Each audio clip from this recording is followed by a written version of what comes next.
Was tasked to investigate reports of a missing child named Georgie. As I arrived at the piggy's household for any leads, I began to notice things were off. It was unusually quiet and quaint. A breeze of unease shrouded me as I stepped out of my vehicle. Without a moment to react, I blacked out and woke up in the bedroom of the house with a beaming headache. Someone had knocked me out and brought me here, but why?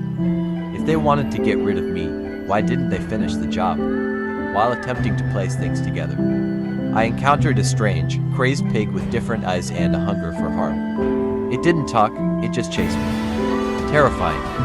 As soon as I escaped the house, I decided to get back to the station and get help. What we have here seems to be much more than a missing animal case.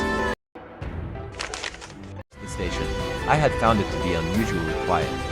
No officers celebrating, no criminals rattling their cell doors, nothing. Then the intercom system spurted out a warning. To get to the garage, the voice sounded familiar. It was Doggy, my old partner. I don't know why he showed up on his day off. Maybe it was a distress call that all officers received. While I was unconscious at the piggy house, as I crept about to unlock the garage, I encountered yet another strange-looking pig. It appeared to have black eyes and a violent attitude. Just like the last one. What was it with these animals? What happened to them? And what made them like this? Once I opened the garage door, fueled the escape car and left with Doggy, I felt a sense of dread overwhelm me. I got out, but did not feel safe. I needed to find out what was going on. Okay, it turns out the gas can I picked up was almost empty. Because we found ourselves running out pretty quick. To make matters even worse, we stopped in the middle of the city. A couple of infected, as Doggy calls them, surrounded our car. We rushed into the nearby building, the gallery. I haven't been here since we started investigating a reported robbery last month. It seemed to be a little rundown, as well. We quickly sealed the building, only soon to realize that the infected entered as well. It was very strange to see a place, once so calm, become so chaotic. Doggy told me that he never liked galleries anyway. Doggy and I had been safe in this forest for weeks now. We've been silently visiting small towns and taking supplies from them. We spoke for days about what we'll do when it's over. Doggy said he'd like to travel south someday and visit old monuments and ruins. I don't know what I'd do. I couldn't get my mind off of the world state. One night, I woke up to a broken and empty potion, and a missing friend. I looked around and found Doggy. He was one of them. My gut sank. I felt weak. Where did this potion come from, and why did he drink it? Was he forced to? He had red eyes, not like the others. Someday, I will get to the bottom of this. As I left the forest to be no longer be faced with such a blow to my heart, I came across a radio with a voice that instructed me to head to a school, clinging onto anything to distract my mind. I followed their instructions. Still recovering from the loss of Doggy, I felt out of touch with reality, like I was a blur just floating through time. However, I pressed on. The radio I found in the forest instructed me to help them out and find their friend trapped in a school. Maybe if I couldn't save my friend, I could help them save theirs. That's when I met Bunny, a sharpshooter bunny with an eye patch. She had barricaded herself in the school's surveillance room. After a failed supply run, she was very kind, not to mention thankful. Her enthusiasm inspired me to be strong and get a hold of myself. As we headed to the sewers to meet up with the mysterious radio voice, my head started burning up. I did not feel too well at all. I ignored it and continued moving forward. We met with Mr. P, a very rich celebrity. It was certainly strange to find someone of his status walking about in the sewers. He thanked me for my help, but the more he spoke, the harder I found it to pay attention. My head hurt more and more until I passed out there. The last thing I remember is being wheeled into a hospital and seeing Doggy. I woke up in a hospital with Bunny on my side. She seemed to lighten up when she saw my eyes open. Bunny explained that Mr. P and the researchers didn't think I'd make it, as I showed minimal symptoms of the infection. She didn't give up on me, though. I rescued her, so she believed it was her duty to protect me from being tossed out and deemed a lost cause. Bunny also told me that I woke up at the perfect time, as the place was being evacuated.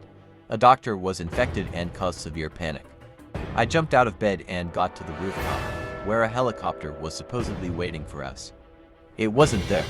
They left without us to who knows where. Bunny and I needed to come up with a way to get out of the hospital, and fast. We made our way through the hospital down to the underground metro. Bunny and I spoke about Mr. P. I told her my disbelief in him. I could not understand why he would not wait a minute longer for us. She explained that lately, he has become more and more delusional and obsessed with his search for a cure. Upon finally reaching the metro, I started to work on repairs for the train. Bunny sat down, not feeling too well. She told me she needed to rest a little before going on, and lent me her crossbow. When the repairs were ready, she told me she was infected.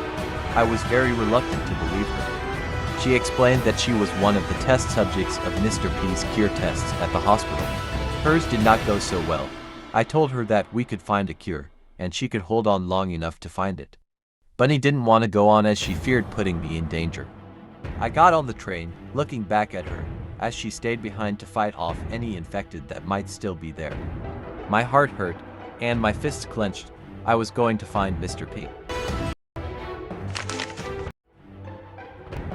I arrived at Mr. P's carnival to get any leads on where he may be. Unfortunately, there was not much to be found besides an infected fox, trapped in a cage. I shiver at the thoughts of how he could have possibly ended up like that. I met two survivors there, Zizzy and Pony. Zizzy was a cunning, skilled fencer, and Pony was a clumsy yet comforting ally. They were kind enough to allow me to join them. They told me they were on a supply run, but found me on the way and trusted me enough. As I was led back to their safe house, they spoke a lot about untrustworthy people, and how I should watch out for them. It seemed that this situation really brought out the worst in some. We arrived at the city, a rundown mess. They set up their safe house in a hotel, as it had plenty of beds and supplies. Recently, they've been running low. It was there I learned a few things about my two new allies. Zizzy taught her younger sisters, Z and Zuzi, how to fight. Pony studies optometry like his father. I told them my story, and how I was searching for Mr. P. Saying his name struck something in me, a negative emotion that burned inside my gut. As we spoke, we discovered a mysterious figure watching us. It didn't seem to be uninfected, as it ran away when we noticed it. Zizzy and I ran after it. We chased the figure into the mall, only to discover that it was Georgie, the missing person. He had a deep fear in his eyes when we saw him in his little fort, coupled with an awful stench. I asked him why he went missing. He told me about his family. They visited the hospital without him and came back acting strange. So, he ran off to find his grandmother in the city in hopes that she could help him out. Unfortunately for him, the city all seemed to act the same way his family did by the time he got here. So, he hid himself. This poor cruel world took his family away from him. I could not imagine what that must feel like at his age. So, we brought him back to the safe house with us. It was there I met the Safe Place crew. Zizzy's sisters, Mimi and Giraffe. Mimi was a smart engineer. She knew her way around technology quite well. Giraffe was a tough guy with a strong passion for nature and ecology. He loved plants. The meeting was short-lived, however, as Mimi had managed to find a working helicopter signal nearby at the military outpost. Pony informed us of the news. We left Georgie in the care of the others as Pony, Zizzy and I journeyed to the outpost.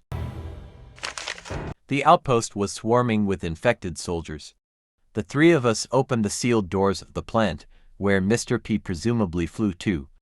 As I prepared to enter, Georgie showed up. He snuck out of the safe place and followed us.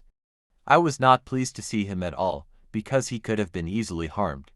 It was a relief to see him unscathed, though. I can't say I was surprised after finding out how well he managed on his own. He wanted to see Mr. P, the one responsible for making his family act the way they did. I reluctantly agreed to bring him along as long as he remained close and out of any more trouble. Georgie and I entered the plant, leaving Zizzy and Pony to fend off against the soldiers and protect us from being swarmed. It was there that we found Mr. P, speaking strangely. He seemed to hold a deep regret for his actions and could not seem to cope with them. When he realized we were there, he believed we were nothing but ghosts who had come to haunt him. Mr. P was unable to come to terms with reality and ran off. We followed him for a final confrontation. Mr. P's delusional thoughts grew wilder as he started to attack us in an attempt to leave him alone. We persisted in trying to get his attention, but he would not listen. He was in a world of his own, blinded by his own memories. It was not long before I, too, started to suffer from these unwanted thoughts. I cycled through my own memories, being attacked by the past. I was searching for something, anything, to get me back into the real world. That was until I found a photo of Mr. P's wife. I showed it to him, and that was when it all came back to him. He finally came to terms with his actions, seeing us no longer as regretful memories.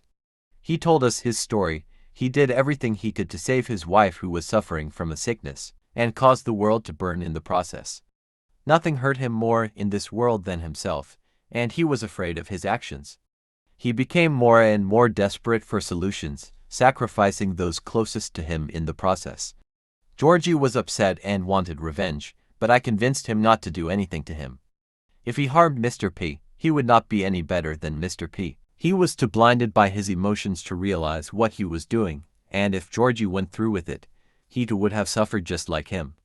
We soon left the plant, leaving behind Mr. P's Izzy and Pony greeted us with great joy. With the search for Mr. P finally over, we were unsure of what to do. We all stopped to take a moment to think.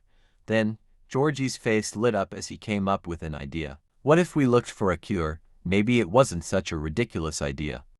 We live in a world full of all sorts of people, so perhaps it wouldn't be too far-fetched to come across someone working on something that could help us out. There's only one way to find out.